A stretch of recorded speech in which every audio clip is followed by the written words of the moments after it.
Welcome to our channel. If you want to turn off biometric unlock on the Google Nest app, follow this quick guide to disable fingerprint or face recognition authentication. Step 1. Open the Google Nest app on your smartphone or tablet and ensure you're signed into your account. Step 2. Tap on the settings gear icon, usually located in the top right corner of the app's home screen. Step 3. Scroll down and look for Account Security, App Settings, or Privacy and Security options in the Settings menu. Step 4. Find the section related to authentication or sign-in methods. This is where biometric unlock settings are located.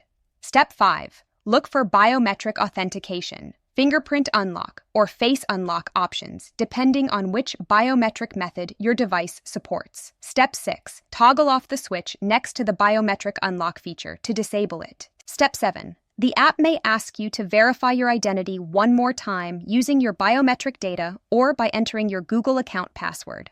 Step 8. Confirm your choice to disable biometric unlock.